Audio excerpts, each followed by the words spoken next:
Yes, hello, welcome into FM21 Sports, here for the one season challenge with Sheffield United. If you missed the last episode, go and check it out. It was a very interesting episode. I'll say that. We had the transfer window finishing and we had 3 games played as well, including one in the Carabao Cup. If you are new around here, make sure to hit that subscribe button for more daily Football Manager content.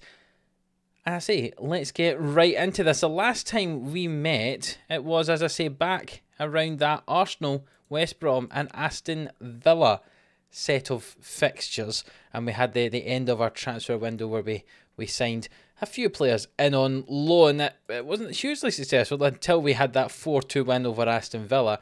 And the form has been patchy, we'll say, since then. We played 4 games in between these 2 international windows. The first one was a 4-2 loss against Fulham. Disappointing, really. We did not play particularly well, but we were 2-2 at half-time thanks to 2 goals from Ryan Brewster. But they did end up pulling away, and we pushed forward toward the end of the game, and Mitrovic got a late 4th for Fulham. We then played against Leicester, where again we didn't play well at all. They went up 3-0. Arp managed to get himself his first goal for the club. And I thought, oh, maybe we're going to have a comeback. But no, immediately Iheanacho gets one for Leicester and they win 4-1. Slightly worrying the number of goals we're conceding at that stage. 2 games back to back we conceded 4 goals. We then played up against Crystal Palace where Musa got us a goal in the 88th minute and I thought, oh my goodness me, we've snatched a victory because we hadn't played that well. But I thought we were going to snatch it in the 95th minute. Michy Batshuayi scores an equaliser. Disappointing indeed, but Crystal Palace were up in 7th at that point, so they were well above us in the league. So maybe they're a better team than we give them credit for. And then we beat West Ham. Sorry, not West Ham. We play West Ham today. Then we beat Newcastle 3-0 thanks to 2 goals for Ollie McBurnie and 1 for Musa. McBurnie, who I was trying to sell for quite a long time, scored 2 goals in this game. Sanderberg also missed a penalty, and it could have been even more. We won 3-0 was a fairly comprehensive result, to be honest. Surprised with how well McBurnie played, so you might see him in this episode when we play up against West Ham and against Leeds. And remember, the reason we picked West Ham and Leeds were they were just around us in the league table the last time. Well, if you look at the league table just now, West Ham in 9th, Leeds in 11th, they're still just about around us at the moment. We're in 12th position on 11 points, but there's a lot of teams on 11 points.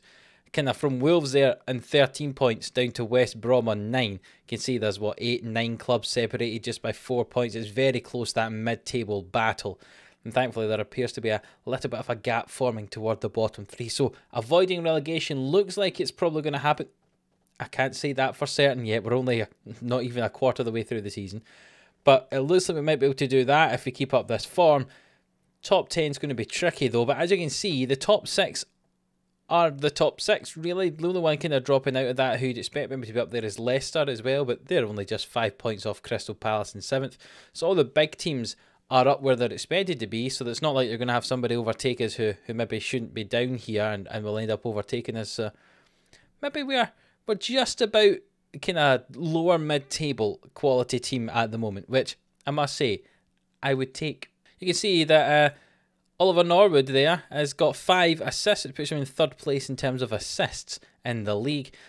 None of the other players of ours appear in that list anywhere, unfortunately. So you can see everyone's played 9 games apart from us in West Ham, who are here on Sunday football. 4:30 we're playing on Super Sunday. So if we can get a win, we would go up to 8th position, which would be very good indeed after 9 games. And then we'll play Leeds later on in the episode. One big injury we do have to talk about is Ryan Brewster. He's out for up to 5 months with torn knee ligaments, which is not good, since he was performing fairly well for us. 5 appearances, 4 goals in the league, and average rating over 7. He was doing a lot better than I thought he was going to, but unfortunately he is out of the team for the next between 3 and 5 months. So that's why McBurnie was playing in the last game, and that's why he appeared to play so well. This is not the team we're going to play. I'm going to have to move some stuff about, and I'll talk to you in just a second. So Brewster's the only real injury we've got. McGoldrick's coming back to fitness at the moment. He's not really fully fit, nor is Robinson. Billy Sharp struggling as well, as is John Fleck. Wes Fotheringham's on. We had a few kind of niggles, McBurney's also not fully fit, nor is Enda Stevens, but I think this is the team that we are going to go with. Ramsdale's going to be in goal. O'Connell, after his injury in the last episode of the episode before, I can't quite remember when he was injured, but he's come back to play in the centre of defence. Chambers is filling in on the right-hand side instead of Basham. Basham's fit, but he's on the bench at the moment because Chambers has been playing quite well out there. And Egan on the left-hand side. Baldock and Stevens as our wing-backs. Norwood in the middle with Lundstrom and Berg either side of him. And Musse is going to play as the pressing forward with Art playing as the advanced forward today. And let's see how we do up against West Ham United. And looking at the West Ham team, they are playing with Craig Dawson at right-back. So hopefully that's something we can possibly exploit because he's not exactly a spring chicken at the moment. So maybe we can get down our left-hand side, get Musse pulling out to that left-hand side of ours and perhaps take advantage of that. So the team step out, us wearing our red and white stripes, West Ham in their claret and blue, and Dawson's already got himself a yellow card, so maybe we are taking advantage of that side. Cressel's taking the corner for West Ham here. It's all the way through toward the back, and Babuena gets the ball, plays it in toward Noble. Good challenge, and we break away here with Norwood. Finds Musse. Musse with it. Goes down the left-hand side. Up against Fornals, loses the ball but gets it back. Plays it into Lundstrom. Back to Musse. The ball swung in and Baldock's got it on the right-hand side now. Plays it into the middle. Lundstrom with the header and there we go. His third goal of the season. Right at the start we thought Lundstrom might be our top scorer because he was scoring all our goals. He's been a little bit of a dry spell. But he's got one here. A lovely ball back to Musse. The ball ended up coming out to Baldock. The ball was swung in by Baldock and Lundstrom unmarked 12 yards out with a thunderous header. And that's into the corner of the goal, past the goalkeeper Fabianski, and we're up 1-0 here. And I tell you what, maybe top half is on. 35 minutes gone, and West Ham haven't actually had a shot yet, and Jared Bowen's now injured. One of their first shots just happened. Not been many highlights in this game. It appears to be a common occurrence with us. Either no highlights happen at all, and it's a kind of 1-0 win, or something like that, or there's hundreds of highlights, and it ends up being like a 4-2.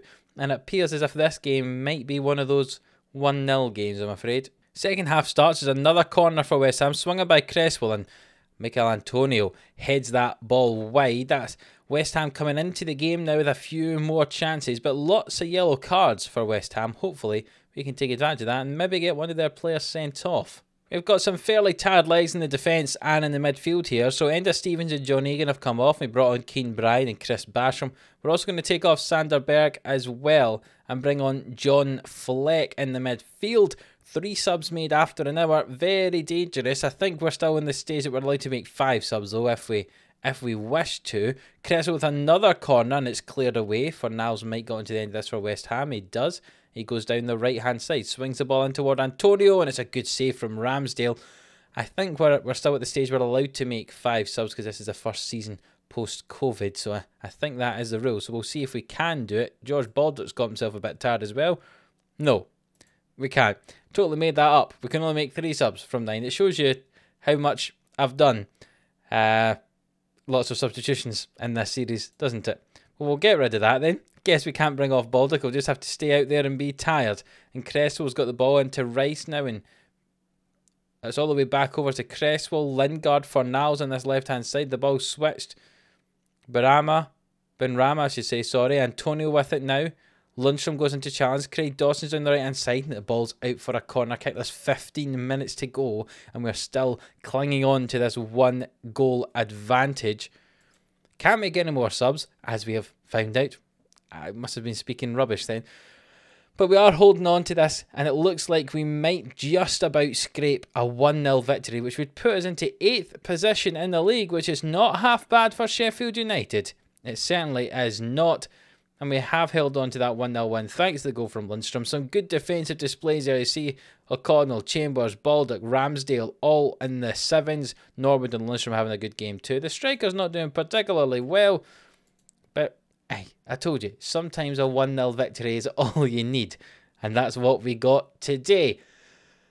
Looking at the league table, I said we're in 8th. Positive goal difference, 14 points. Not bad, just 3 points off Europe. Let's look for Europe now. Well, I think that's possibly maybe pushing it slightly. But we play against Leeds, who are down there in 12th. 3 points behind us in the next game. We'll be looking for a positive result in that one as well. And we'll see for that in just a moment.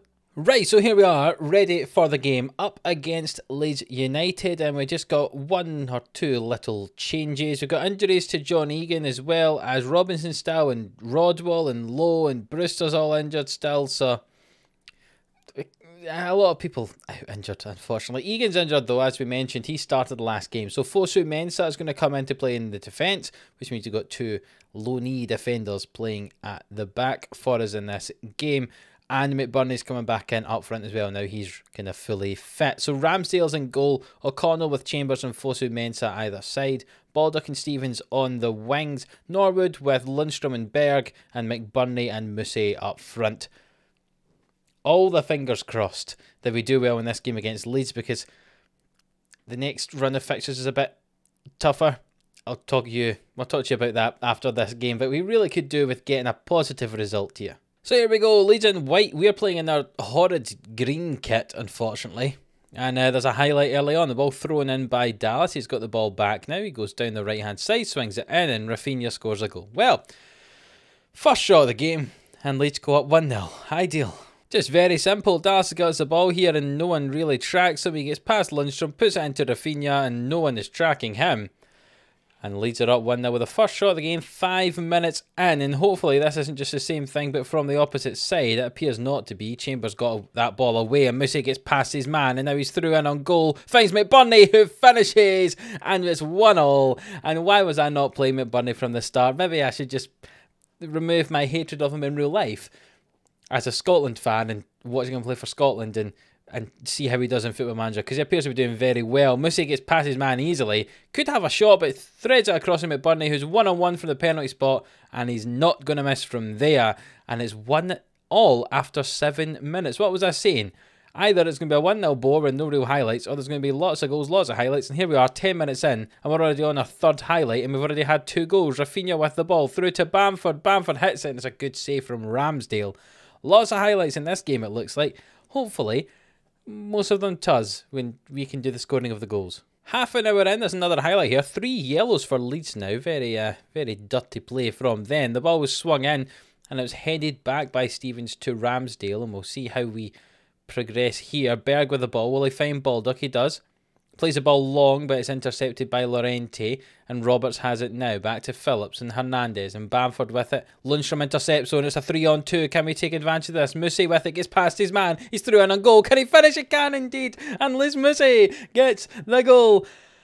Oh, I tell you what, get me the job. If Sheffield United bosses are watching, get me the job, because I could have kept you in the league this year. Lundstrom with it, through to Musse, who just puts on the burners past everybody, and then across the keeper into that bottom corner, and it's 2-1 Sheffield United here after 33 minutes.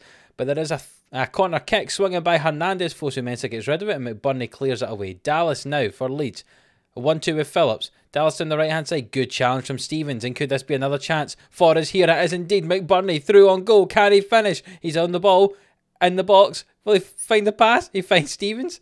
Stevens with it, back to Lundstrom, and he loses it, and Phillips has got it, and Roberts, and now perhaps it's going to be a Leeds United chance. Roberts comes away with this ball. Hernandez now, infield to Phillips, switches it to Rafinha, and he scores his second goal of the game.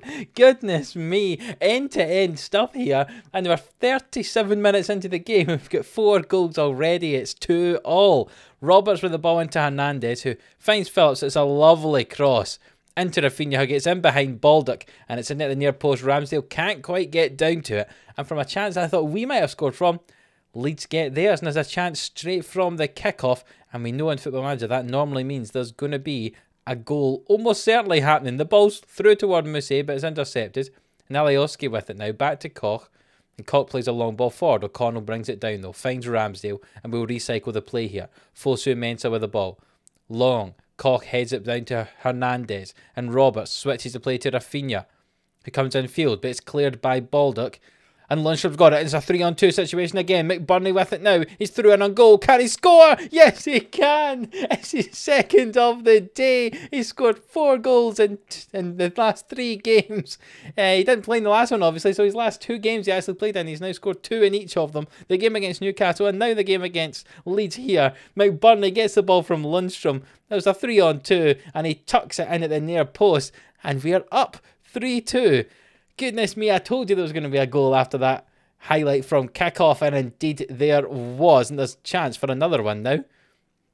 Who's it going to go to, though? There is a highlight. As we say, Fosu Mensah, a long ball toward Musa. He's through in a goal. Can he get a goal? Yes, he can. 2 goals for each of the strikers. Fantastic. Fantastic play from us. We are clinical. 5 shots, 5 on target, and 4 of them were goals.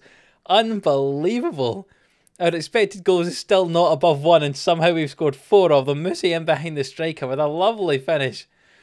And we're getting to half-time and the score is 4-2. But there are 3 minutes added time, so maybe there'll be another. No, there's not. And I think we all just need to take a little time just to breathe. Take a breath. Oh, 6 goals in that first half. If you look at the expected goals, there should only have been 2. Unbelievable. What a game so far. I mentioned this in the last game. Sometimes we have boring 1-0s, hardly any highlights. And sometimes we have games like this, where there's just loads and loads of goals. And Leeds have actually changed formation to try and deal with us now. They've brought on Shackleton to play in midfield, to play 3 in midfield instead of playing a 4-4-2. So we'll see how that changes the game. And it looks like it's changed it quite a lot because there's not been a highlight yet in this second half. I'm going to go and make a tactical change. We're going to take off Baldock, who's on a yellow and was struggling. Rafinha scored 2 goals. So we'll take him off and we'll bring on Bogle to play a right back instead. And Berg is a bit dead in his feet. He always is because he plays up and down so much in that advanced playmaker role. So we'll bring on Ben Osborne for him. And there's 20 minutes to go in this game and we're still leading 4-2. Maybe all the highlights were in the first half there. But we've got some more here in the second half. Chambers with a long ball forward. And it's went straight to Leeds and the ball's come back through. Goodness me, Chambers was playing everyone on side because he was sitting so deep for the free kick. It's a good save from Ramsdale. Rafinha with the corner, swung in. It's headed by Llorente, I think it was, or Bamford, one of the two. But it's wide of the goal and there's 15 minutes to go.